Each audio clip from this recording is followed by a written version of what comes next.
Hola, ¿qué tal amigos? Mi nombre es Giovanni Ramos Vivas, yo soy estudiante de la licenciatura en acondicionamiento físico de Ingeniería Educativa y esta es una pequeña tarea de la materia Técnicas e Instrumentación de Evaluación Deportiva.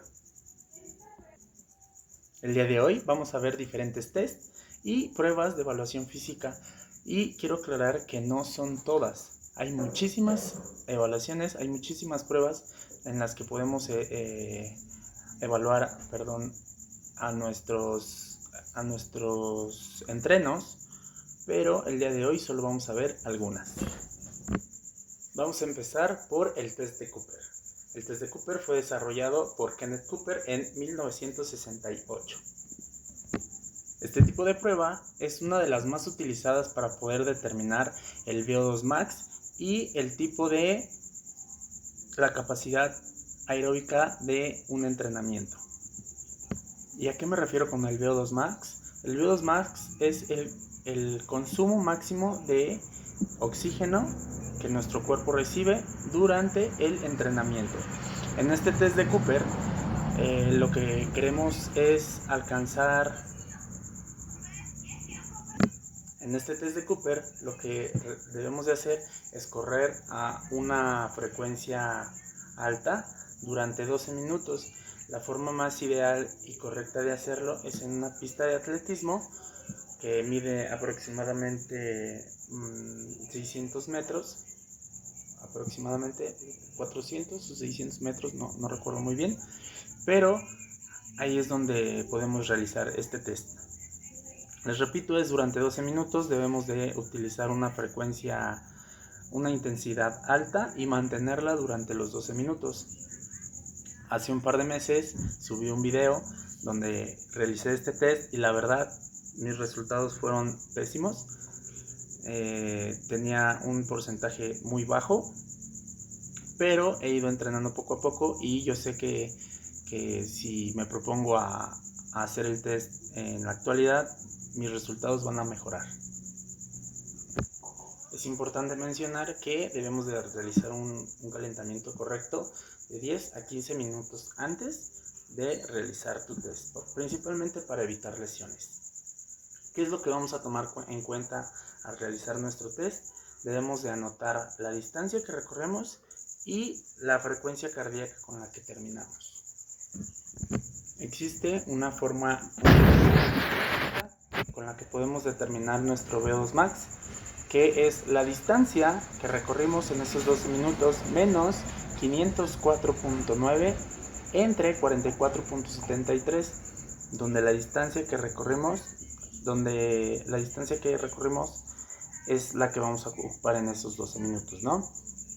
Y nuestro resultado se representa por miligramos, kilómetros, kilogramos y minutos. Esos son los porcentajes, las comas. Un ejemplo puede ser VO2 max de 42.5 ml/kg/mn. Y bueno, también cabe mencionar que tenemos una tabla para hombres y una tabla para mujeres, en donde en cada una nos menciona el rango en el que podemos encontrarnos, dependiendo de la edad, dependiendo de la distancia en la que recorramos y pues en la categoría en la que nos encontremos. El próximo test es la próxima prueba o test sería la de Ruffier y Dixon. Esta prueba fue desarrollada por el Dr. Ruffier en 1950, después de la Segunda Guerra Mundial, y posteriormente el Dr. Dixon la complementó. El objetivo principal de esta prueba es ver cómo se eleva nuestra frecuencia cardíaca después de un estímulo intenso y posteriormente ver qué tan rápido se recupera o se estabiliza nuestro ritmo cardíaco. Para ello, primero necesitamos tomar nuestra frecuencia cardíaca en reposo, ya sea en la carótida o en la muñeca, ¿no? Nuestra frecuencia cardíaca en reposo, esa es una. Posteriormente debemos de realizar 30 sentadillas durante 45 segundos o el mayor número de sentadillas que puedas hacer durante 45 segundos. Después de eso tomamos la frecuencia cardíaca inmediatamente. En cuanto termines debes volver a tomar tu frecuencia cardíaca y anotarla. Posterior a eso debemos dejar pasar un minuto después de nuestro esfuerzo para volver a tomar la frecuencia cardíaca y ver qué tanto se estabiliza. También tenemos una fórmula clásica de nuestra test de Ruffier y Dixon. Sumamos nuestra primera frecuencia, que fue la frecuencia en reposo. Posteriormente sumamos la frecuencia número 2, que es la que sacamos después de realizar el esfuerzo, y la frecuencia número 3, que fue después del minuto que dejamos pasar. Esos tres los sumamos y le restamos 200. Al resultado lo dividimos entre 100 y eso es nuestro resultado, donde vamos a saber si tenemos una condición o una forma excelente, muy bueno, promedio, bajo o muy bajo o pésimo, por así decirlo. El índice de Ruffier nos dice que de 0 a 0.1 tenemos un estado o una condición excelente. De 0.11 a 5 tenemos muy buena condición. De 5.1 a 10 tenemos una condición promedio. Y de 10.1 a 15 tenemos bajo, que es por lo regular el número más estimado en una determinada población. No sé, como de 30 personas que realizan este test, el promedio general es bajo. Y mayor a 15.1 es muy bajo. Eso ya lo estamos diciendo para personas demasiado sedentarias que no se mueven más que para las necesidades básicas. Ahora bien, nos pasamos a la prueba o el test de Conconi. Conconi fue un fisiólogo francés que en los 80s desarrolla este test, cuyo objetivo principal fue determinar el cambio de metabolismo como fuente metabólica del umbral aeróbico al anaeróbico. ¿A qué me refiero con esto? Bueno, antes de explicar en qué consiste el test, cambiar el metabólico,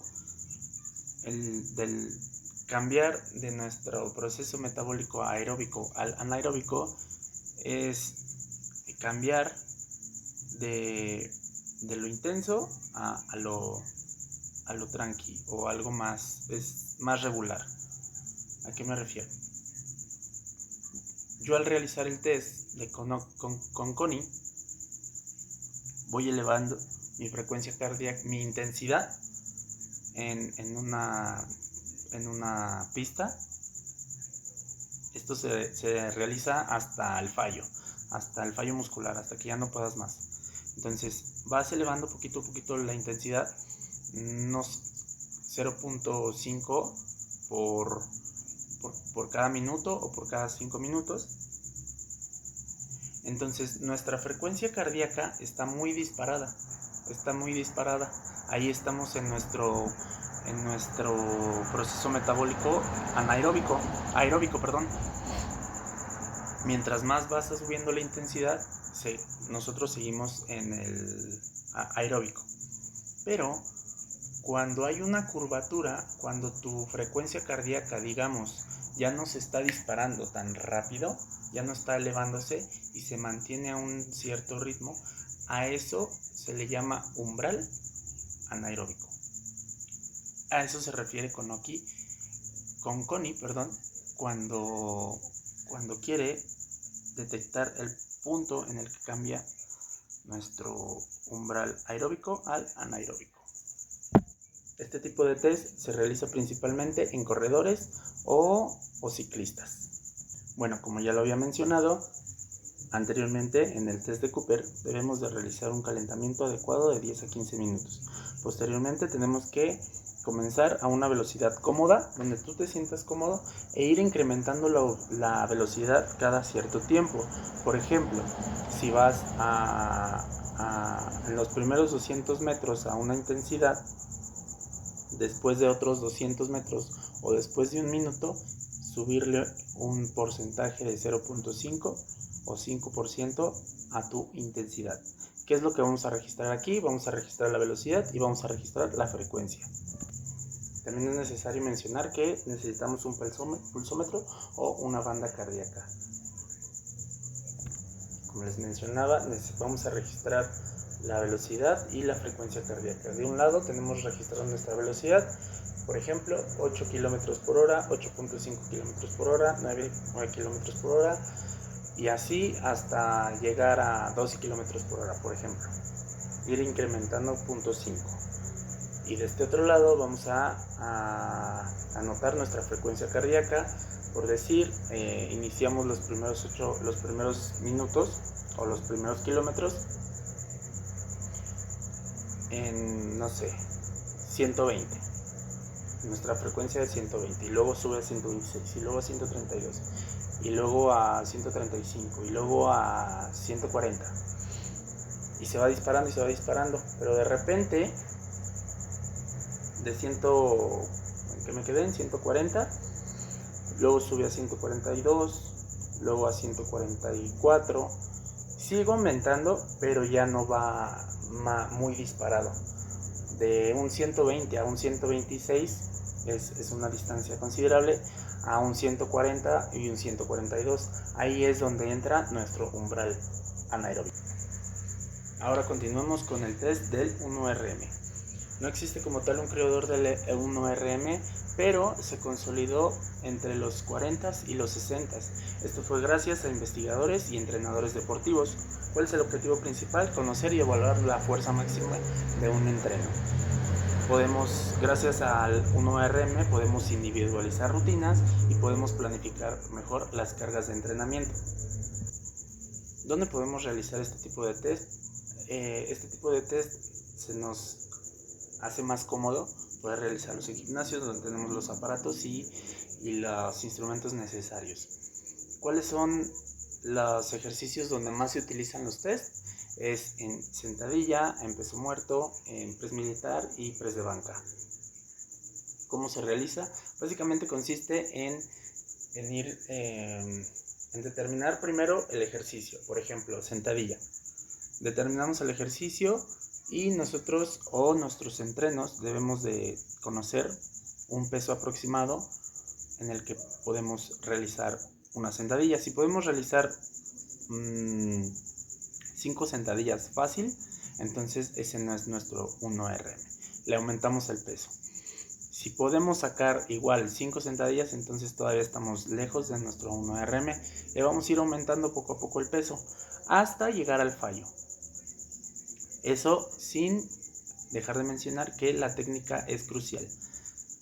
Hasta el momento en el que puedas sacar una repetición bien hecha, pero que te cueste lo máximo, ahí es cuando llegamos a nuestro 1RM. Y esto mismo se puede realizar para un peso muerto, para un press de banca o un press militar.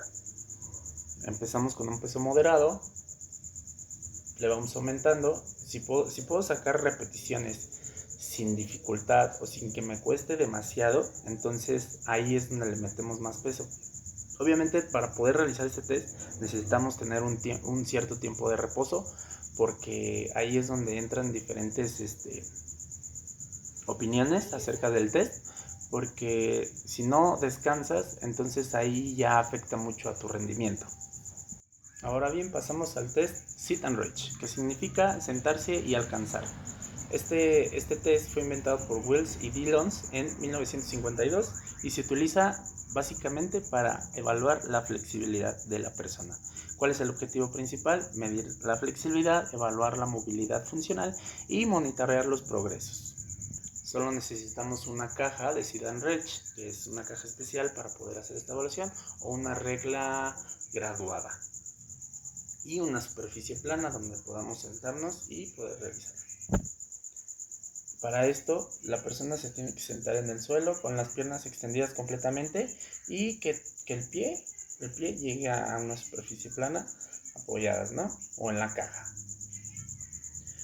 Las manos las debemos de apoyar aquí enfrente y estirar y llegar hasta donde más puedas. Ya dependiendo si utilizamos la regla, la cinta, es donde nos va a decir qué tanto podemos bajar o qué tanto no podemos bajar.